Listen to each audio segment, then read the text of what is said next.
Hello friend, नमस्ते, प्रणाम। मैं संजय निषाद आप सभी का स्वागत करती हूँ अपने यूट्यूब चैनल पर। और आज हम लेके आए हैं मेरी गीत। आप लोगों को कैसी लगी आप लोग कमेंट बॉक्स में ज़रूर बताइएगा। और आज मैं अकेली वीडियो बना रही हूँ क्योंकि इसको टाइम नहीं था, वो आ नहीं पाई, तो इसलिए आज हम अकेले बना रहे हैं। फिर हम दोनों मिलकर बनाते हैं। पूरवैया हमारे बैरन उड़ावया चरा, पूरवैया हमारे बैरन उड़ावया चरा, उड़ावया चरा हो उड़ावया चरा, पूरवैया हमारे बैरन उड़ावया चरा, पूरवैया हमारे बैरन उड़ावया चरा। जाई कहे हमरे बारे ससुर से, जाई कहे हमरे बारे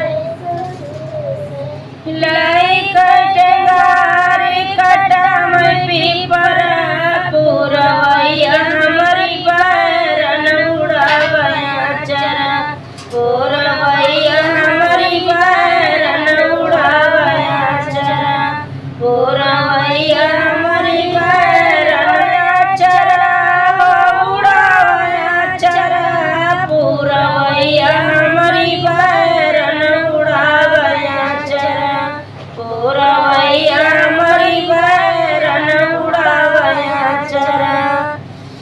जाई कहे हमरे बारे जियट से, जाई कहे हमरे बारे जियट से, हमारे जियट से लय कटगारी कटम पीपर, पूरवैया हमारी बैरन उड़ावया, पूरवैया हमारी बैरन उड़ावया चरा, पूरवैया हमारी बैरन उड़ावया चरा, उड़ावया चरा, पूरवैया हमारी बैरन उड़ावया चरा।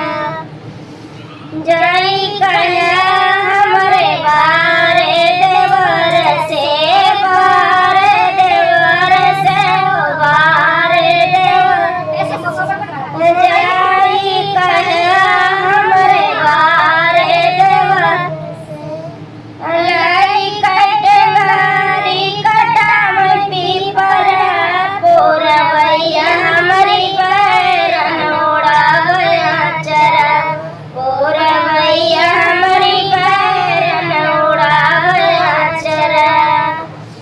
अरे जाई कहे हमरे बारे बलम से, जाई कहे हमरे बारे से, बारे बलम से, हमरे बारे बलम से लय कटगारे कटम पीपर, पूरवैया हमारी बैरन उड़ावया चरा, पूरवैया हमारी बैरन उड़ावया चरा, उड़ावया चरा हो उड़ावया चरा, पूरवैया हमारी बैरन उड़ावया चरा, पूरवैया